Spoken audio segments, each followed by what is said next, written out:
So welcome everybody to 2021. Happy New Year. This is Jibril and Mark, and we're just going to try something different this year and just let you listen into the conversation we have before we get started, because a lot of times we cover a lot more ground than what we do when we actually have the podcast going. So Jibril and I are just going to be talking and hanging in there and letting you listen to us, and let us know in the comments and with the likes as to what you think. So we've covered a lot of ground. Actually, we were on for an hour before we started this podcast, but we were talking about, oh boy, what? Food and community and lifestyle and stuff like that. So what's on your heart, Jibril? Now we're going to start. Let me start off. Bismillah ar-Rahman ar-Rahim. We're going to talk about conversation, a lost art that a lot of people do not practice anymore. Sort of like letter writing, you know. And don't get me wrong, I'm not nostalgic about how things used to be, but these are points of communication that human beings, the seen and the seer, the subject and the object, have a chance to be able to try to understand each other.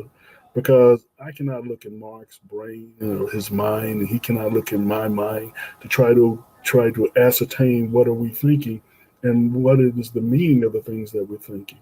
So, we're going to start a little bit about communication right now, about how people need to learn how to communicate without trying to, do the Twitter thing or the Facebook thing. And don't get me wrong, I'm not knocking it, but I'm just saying that I had, I used to read when Twitter first came out or Facebook came out. I used to read a lot of things, and you still see it now, where people just, off their head, they would just go out and they would just write all kind of things. And sometimes they would have to pull it back, or sometimes they would have to apologize. And I wrote an essay one time about, said, edit yourself.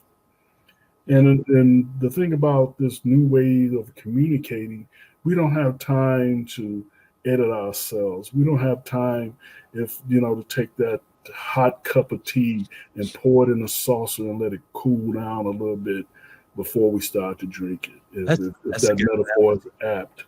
So, I still believe, even with myself, that sometimes I get hot about something that happened in the news, and I want to go to Twitter, I want to go to Facebook and just and just ram something off real quick. But I have to take my time and I have to think. And when we talk about conversation, the overall theme that we're talking about is thinking. Aristotle said that human beings are rational animals. We need to think. Too many of us deal in passion now, and we don't deal in rationality. Mm-hmm. And that's where we get away from our conversation, because we don't know how to talk to each other. They always say, do you know what I'm saying? Do you understand what I'm saying? Or some people always say, you know what I mean? You know what I mean? No, I do not know what you mean. I can't understand you. I can't read your mind. You have to put it out there succinctly so I can understand what you're trying to say. Because it's not a given that, because you say something, I understand what you're saying. Yeah. Think about that. Yeah. Go ahead. Oh, well, I was going to say, I spent a lot of years working in IT, and you talk about people who are socially challenged as people who spend all day working with machines, and not people. And they're sitting there hollering at the machines, come on, work, dang it, and all this stuff. That you get them together in social conversation, and they really don't know how to interact with people.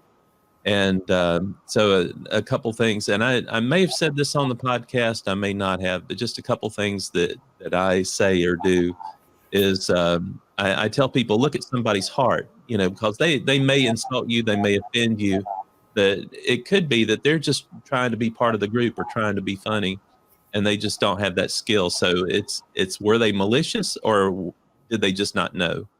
So you need to ask that question instead of jumping off the gun and saying, hey, why did you say this or why did you say that? And then I may have, I know I told this story offline. I don't know if I was actually doing it on the podcast or not, but there was one guy at the company I worked at that people didn't really like. They felt he was offensive whenever he was in meetings and stuff. That one time I was in a meeting with him and I just closed my eyes, and he was very compassionate. He came across as being very empathetic and very concerned about what was going on, and he was wanting the best for everybody. It was just he had this stern look on his face, and when people looked at his face as he was talking, they got this really bad impression of him. But he was really trying to be helpful. And so I would go around and tell people, I said, look, whenever he speaks, just shut your eyes and listen. Mm-hmm. And that changed a lot of people's perspectives of this fellow, because he really was a great guy trying to do the best for everybody. But he was just getting a bad rap because he had this stern look on his face. Yeah, and too many times, but we have to also understand there's two ways of communicating. Mm-hmm. There's number one, verbal communication, Yeah. and number two, nonverbal communication, Yeah. which is just important as the first. Mm-hmm. When you go to communicate, people not only if people look at you and they see something that frightens them or offends them, then automatically that's going to turn their ears off, right? The brain is not going to think about what is this guy's trying to say. Right. All I know is he looks intimidating and he looks weird or he looks forceful or whatever. And so when we're talking about communication, verbal and nonverbal, we have to put when we're having a discourse, we have to put the whole package together. More people will listen to you when you have a pleasant smile than when you have a scowl on your face. Yeah.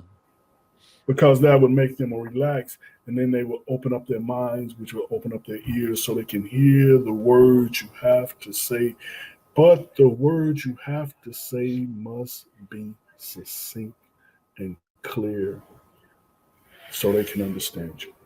Right. Because you can never, as a speaker, assume that the hearer understands the meaning of your words. Right. Sometimes you can say one thing. I remember, and I told Mark this last week, earlier this week sometime. And I had this friend, he came in, he had been married 30 years, and he came in with his wife, and he said, man, and I said, how was your marriage? I mean, you've been married for 30 years. How did you like it? And he said, man, we had some wonderful times. And his wife said, what wonderful times? And that's the perfect example. All of us live between our two ears. Yeah. This is where our reality is at. So Jibril, I have an idea for how people can get their exercise during this pandemic. What's that? People have been holed up in their house, working from home, living at home, and not getting out very much. And I was just sitting there thinking, we aren't getting much exercise. We're sitting in chairs, watching TV, doing all this stuff. But you got to do something to get that blood pumping, to get your body moving and all this stuff. Mm-hmm. And I came up with an idea. It's called Rent an Angry Spouse. And so you can get somebody who's just crazy, or somebody who's a great debater, or somebody who's going to sit there and mess with you whenever you talk. That you rent them for an hour and let them do your daily workout. And I thought, man, that would be one way for somebody who's out of work to make some money, is go around just being argumentative for some of these other folks who are stuck at home. But that would be fun. I mean, like I said, my deal is, I have never been an argument. I come from a family who love to argue. I mean, they'll argue about anything. They'll argue about a wet rag. It doesn't matter. They love to argue. I have always been a quiet one. I have never argued. And believe it or not, me and my wife have been married 40 plus years, and we don't argue. She say what she has to say. I say what I have to say. And then I say, okay, you're right. And I'm gone. Yeah. That's it. It works. It works well because, my mother told me a long time ago, speaking about communication, it takes two to argue. Right. One my brother that was next to me, he used to have all these different women, and they used to argue all the time, right? Right. And I used to ask him, I'm like, why do you argue with these women all the time? Well, I'm not going to let them get the last word. I'm going to let them know what I wanted. I'm going to tell them, what I got to say. I'm going to make them hear my voice. I'm not just going to listen to them. And I was thinking about, number one, you angry. Number two, you yelling and screaming. She's yelling and screaming. Of course, neither one of you are going to listen to each other. Of course, neither one of you, and plus your passions make you both think you're right. Right. So you're going to be constantly, instead of communicating, you miscommunicating. And then you're not arguing about what is really the problem. You're not getting deep into what's really bothering you. All you're doing is skirting. And so, what we as human beings have to learn how to do more than anything else, we have to learn how to communicate with each other, which means we have to turn down the heat and we have to listen. That old saying that Allah gave us one mouth and two ears, it's true. It's true. It's not only physically true, but it's true. Not only literally, but figuratively. It's true. Yeah. We have to listen more. We have to take time and take a beat to be quiet. We have to learn to live in the silence.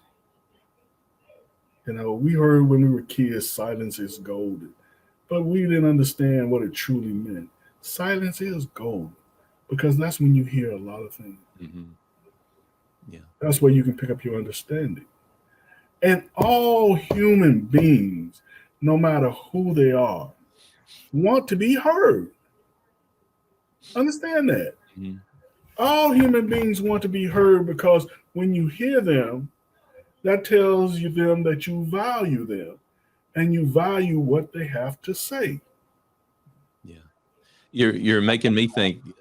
There's been some arguments I've been in, but there's arguments that again with IT people that I've been in where people were raising their voices and getting more and more angry, but it wasn't because they were trying to make a point. They were trying to. Well, I should say they were trying to make a point. They weren't trying to be right. They were just trying to make a point. And they were thinking that the other person didn't get it, and they were sitting there repeating and raising their voice. And it wasn't because they wanted to win. They just wanted to get their point across. Mm-hmm. So if the other person, sometimes when you get in those situations, if you just say, I hear what you're saying and this is it, this is it, this is this, but I disagree with this or that, or I think we should do this other thing, then people will calm down. But you've got to understand the person who's making the comments and who's saying that, and you have to have a relationship with somebody. And as the other thing too is you've got to maintain the relationship more so than winning the argument. The relationship is more important than the argument. And a lot of times you can argue and get people on their defenses, then you shut down the conversation, and then you're hardening their heart. And if you start hardening somebody's heart, then you'll never be able to have an honest and open conversation with them. And so you've got to really be careful when you're talking, especially when you're discussing things with people, to make sure that the other person remains open. And it's not so much as what you say, it's what they hear, like you were saying earlier, Jibril. Yeah. You've got to think about what the other person's hearing as much or maybe more so than what you're saying. And I'm at fault with that too. Sometimes I get passionate about my point of view, but I'm never arguing trying to be right. Yeah. Because, when you argue, you should never argue trying to prove yourself right. You should argue trying to go towards the truth. Mm-hmm. That's what an argument. That's one thing I've learned, about studying logic. In logic, we're not trying to prove a right or wrong. We're trying to prove a truth or a fallacy. And so when I'll say when we see it's two kind of arguing. I can argue with you can argue with somebody else where you're in the street and it gets all heated, or you can have a civil argument where you have a disagreement and you're trying to resolve that disagreement. And that's the kind of arguing I do. I try to resolve a disagreement by trying to go towards the truth, not trying to prove that I'm right, because sometimes I can be wrong. A lot of times I'm wrong. And through the argument, I realize, yeah, I'm wrong. Yeah. And then I need to change the way I look at a certain thing, change my perspective.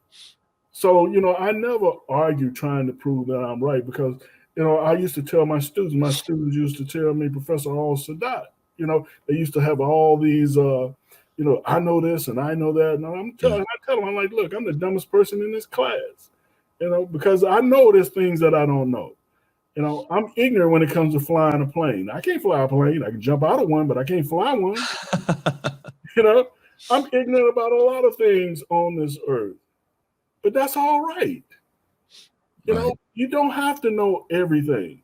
The other day, my neighbor, I came outside and it was me and him and a young man who just graduated and stuff like that. And we were talking, and he said, I like to talk to Jibril because Jibril knows everything. And I told him, no, I don't know everything. I don't know anything. I said, and it's because I don't know anything is the reason why I study and try to find things out, because I know that I have a lack of knowledge. It's only when you know that you have a lack of knowledge that you always go out and you search. That old Zen saying is, you can't fill a full teacup. It's true. Your teacup has to be empty so it can be welcoming to any kind of knowledge that's willing to flow in there. That's good. And then also too, we don't practice critical thinking anymore. Yeah. Boy, what a response. No, is that you have to know how to think. And then especially when you're having a discussion or an argument or a disagreement with someone, you have to know what's going on. And critical thinking tells you, what's right, what's wrong. And then as you studied logic, you have to know what's logical and what's illogical, what's truth and what's a fallacy.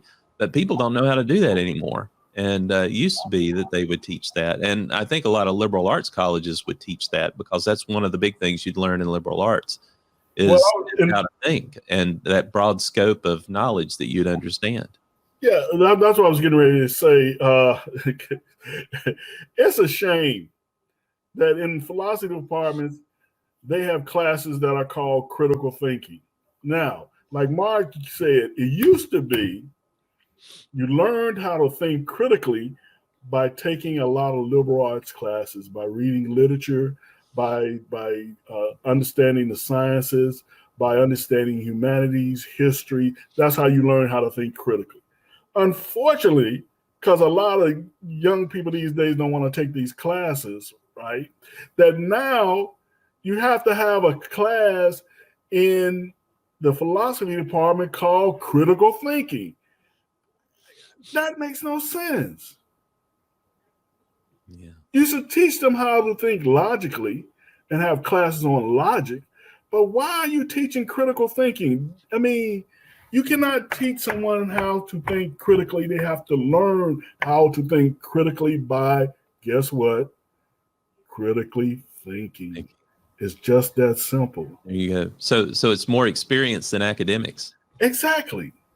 As you go through, as you write your essays, as you read and try to comprehend different works of literature, as you understand history and what people did in the past, as you understand the natural sciences and see how the universe worked, that helps you think critically. Yeah. Not reading a book or going into a classroom that says critical thinking, this was that, because all it is pseudo logic. I read the books. I used to have 3 of them here, and I threw them in the trash. Thick books that say critical thinking. Or you threw them in the recycling. There you go. And all it was dumbed down logic. Yeah. Inductive logic, deductive logic, adductive logic. That's all it was. It was dumbed down logic. So instead of teaching, your students logically, all you teaching them is a dumbed down version of logic. Yeah. And it made no sense to me. If it was up to me, I would get rid of all the critical thinking classes and all the philosophy departments. It's a waste of time. That's my opinion. My opinion is not worth anything, but that's my opinion. Yeah.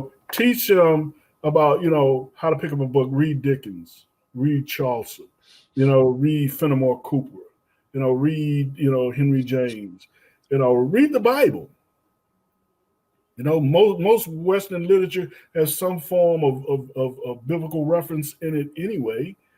You know, study science, study biology. Ask yourself, why are the rib cages around my lungs and around my heart? There's a reason for that. Yeah. And study other people too. Study emotions and what motivates people, because that's what helps you get along in life too, is how you work together in a society or a civilization. And we were saying this offline before we started the podcast, is in previous podcasts, is that you need peace in order for people to grow and mature. You need to be at a point where everyone is working together and working in harmony, and everyone's motivated so that people can learn and grow. And if you don't have that, if you have strife and turmoil, or if you have war, or if you have crime, people are sitting there trying to take care of themselves and to fend off things, instead of thinking about growth and thinking about how they can mature and how they can interact with other people. It's like being sick. Why do you want a healthy body? You want a healthy body because you can pray to your God. It's hard to pray when you're hurting, or you're in pain, or when you're physically tired all the time. If your body's not well, that doesn't let your mind become free to worship your God and who you love. Another thing is, people need to understand poetry. That helps you critically think. How many people say, "Man, I don't understand poetry. I don't understand what they're saying." Right? That's the reason why. So you can understand what the poet is trying to say. So it forces you to think critically. You need to study art. People go there like, "Man, I just look like 3 flashes of paint. I don't understand." That's what aesthetics is all about. Yeah. About beauty, about value. What kind of value do you put on art? What kind of value do you put on sculpture? What kind of value do you put on poetry? Well, and what value do you put on beauty? Because it's one thing to live in an industrial wasteland or whatever, but if you live with beauty all around you, that really affects how you live and how you think as well. Yes. I mean, it's 3 things that Plato used to talk about. He talked about the good, the beautiful, the beauty, and love. And these are the things that the human beings need to know about. We need to get, like I said, we have a angelic nature, or a spiritual nature, and then we have an animal nature. We need to move further and further away from our animal nature towards our intellectual nature, towards our spiritual nature. Yeah. Which is what interests me, Mark, and myself, is about human beings becoming more spiritual. And like I said, that too is connected to communication. How you deal with people. Because how you deal with people feeds your soul, whether you're going to feed your soul with good things or bad things, right? When you communicate with somebody and you're always nasty, or you're angry, or you're arguing or something like that, that takes an effect on your soul. Everything you do takes an effect on your soul. Yeah. And as you were sitting there talking, I was thinking, I'm thinking about all the church splits and the denomination splits that have happened, all because people disagree over some little thing, but they've let that one thing take greater precedent than their relationship with each other, and they value being right, or value the argument, value the battle, instead of the war. And the war is maintaining that relationship with each other, maintaining that community with each other. And I think people have kind of lost that insight whenever they're out there discussing things with each other. Is the goal is to promote the unity of the family and friends and of the community as a whole. Yeah, it definitely is. The thing I love about my wife is that she and we can sit down and we can just talk. We can talk about any kind of subject and stuff like that. Now, I know some couples that the only time they sit down and talk is talk about other people. Yeah. That's what they enjoy doing. They enjoy friends, family, it doesn't matter. They enjoy talking about other people. And I never could understand that because it seems like they don't even enjoy talking to each other. You know, and that's a communication in a sense, but is that an uplifting kind of communication? Sometimes you should be able to talk to people even about the little things. Mark can tell you, I walk down the streets all the time. I don't do it so much now with COVID-19. I don't talk to strangers, but I walk down the streets. I used to walk down the street with someone I missed, and I would talk to strangers. I would talk to anybody about anything because I like talking about people. I like to observe people. As a writer and as a philosopher, I always consider myself as an observer of humanity. Not a participant of it, but an observer. Because I try to understand humanity. I try to understand. I've seen the worst of us. I try to understand the best of us too.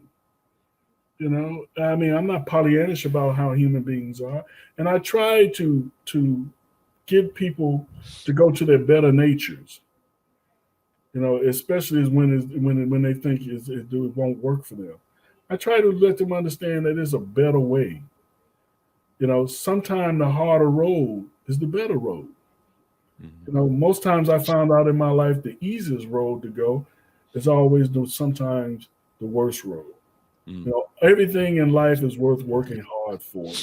Right. And even like I said, when you try to communicate, when I communicate with these people, when I'm walking the streets and moving to different places and stuff like that, I try to, find out, they usually have, even though they might be strangers, they're always willing. I always tell my wife, I got an Oprah Winfrey face. They always want to talk. People always want to be heard, as I said before. And sometimes, they just want somebody to listen to them while they talk about their problems. Now, you might, sometimes I might not have a solution to their problems, because I'm only a mortal human being. But just by being there, hearing them for the first time, sometimes they come up with their own solutions. Or sometimes they just feel better that somebody took the time to listen to them and they were able to communicate with somebody. Right. That's true. There was one time when I was younger and working in the city, we had a dinner for the homeless at my church, and they wanted to try and control the crowd because there was one time they had over 3 outside the church just waiting in a queue to get in to have like a Thanksgiving dinner meal, downstairs. And so we were thinking, well, if we gave people tickets, that would help control the flow of people. And I was walking out by one of these big buildings, and there was a fellow who was pushing one of these postal service buggies, and it had all of his belongings in it. And I walked up to him. I said, "Hey, here's a ticket to Thanksgiving dinner, Thursday at noon or whatever." Mm-hmm. And the guy just literally cried. He was just crying in front of me. And it was just like nobody talked to him. Nobody said anything to him. And it was like he didn't exist. And it was almost like he was saying, I'm glad to know that I exist, because I was starting to think that I didn't, and because people wouldn't say anything to me or even look at me or acknowledge my existence. If you go down to downtown Charlotte at 6 o'clock any morning, Monday, probably 7 days a week. And I used to do this, and it used to break my heart when I used to go down there when I was butchering meat, and I had to go all the way over to Pineville. People don't worry about the directions of all that. And I would go through downtown. I was on the bus. It was like a 45-minute ride, and we would go through downtown Charlotte. And then you have all these people dressed crisp, with the suits on, because Charlotte is a banking town. So you have a lot of, people working for the, two big banks. At the time, it was Wachovia and Bank of America. Yeah. Now it's Wells Fargo. And you would have people literally sleeping on the grates or sleeping in the big church downtown, sleeping on the steps of it in the cold weather. Yeah. And all these people with these suits on and dresses on would walk past them like they didn't even see them. Yeah. And they would purposely avert their eyes so they wouldn't have to look at these people. And I always believed that there was something wrong with it. I don't know if they would have seen these people, they recognized them, or they thought, well, maybe if I don't keep working hard, that'll be me. Or maybe they just didn't want to look at these people and recognize that they were just human beings. Right. I don't know the answer to that. I'm not going to say they were all, mean and bad people because they averted their eyes. I couldn't. Or they just didn't want to get involved, and that was a form of cowardice too, is not having that sense of empathy for other people. I mean, it's just, I believe in humanity, but I've seen enough of it to kind of worry about it. I always said that it was a picture I say, it's called Brother John. You can look it up. Sidney Poitier played in it. It's hard to find whatever.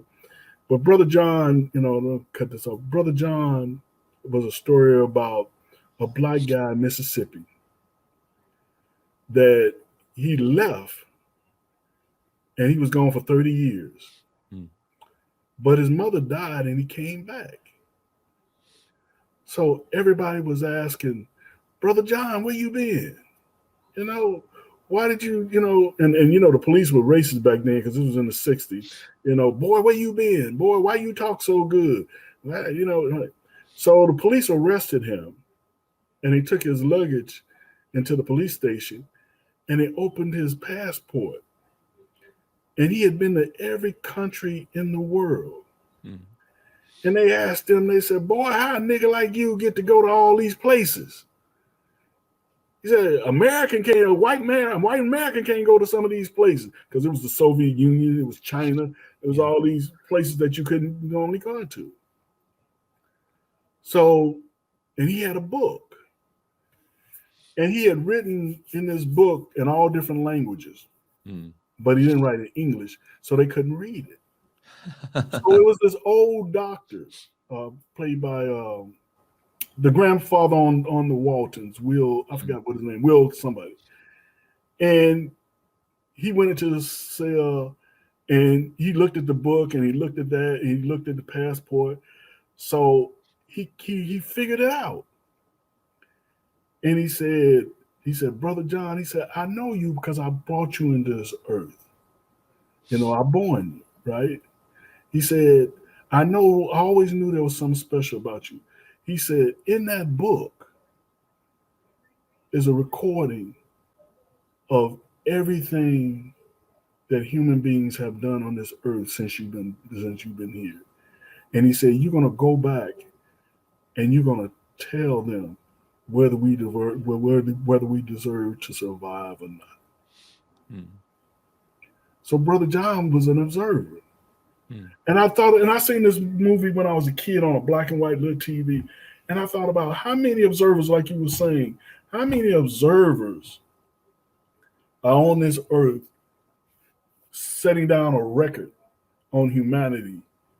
And when the day of judgment comes, Yom Odin, are we going to be decided, do we deserve to survive or not? Because I've even heard somebody like Noam Chomsky say he doesn't believe that the human race is going to last but maybe 2 or 3 more generations. I've heard other, well-rounded, intellectuals talk about they don't believe humanity is going to survive. Yeah. And if you look at, if human beings are supposed to progress, poetry is worse than it used to be, literature is worse than it used to be, art's worse than it used to be, television is worse than it used to be. Matter of fact, they keep recycling stuff. Music is worse than it used to be. It's like the creative fabric of humanity is gone. Where's the creative fabric of humanity that brought in great literature, that brought in great paintings, that brought in great poetry? You don't see that anymore. You don't hear that anymore. All you hear is a lot of, trash TV, people going to their baser instinct, people hollering about how much money I got, people grieving about, where's my job? All you hear about is all this negative stuff. And when I grew up, I heard about great art. I heard about great poetry. I listened to great music. Yeah, and it inspired you. Yes. That's a perfect word, inspiration. Where's the inspiration for this day? I believe in religious people. Even our religions have let us down. I believed in religious people. You know, I believed there was a way for salvation, and there was a way towards God. People are missing that now. Atheism is the fastest growing thing, the fastest growing category that's happening in America today. Matter of fact, what they call the nuns will be next to Christianity, and maybe in another 5 years. I mean, people, that doesn't mean they don't know what's inside of them, because we have a piece of God inside of us, the piece of the divine inside of us. That doesn't mean they're not spiritual. That means they turned their back on organized religion and all the dogma. Because there's so many hypocrites. You know, priests messing with children, Protestant members, imams doing bad things to kids, you know, Orthodox Jewish rabbis doing stuff to people.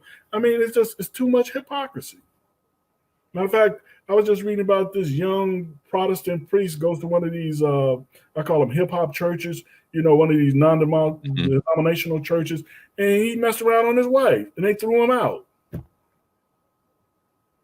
You know, it's just, you know, you asking yourself, you can't. I always looked at it this way when I was in business. I never wanted to do business with a man who messed around on his wife.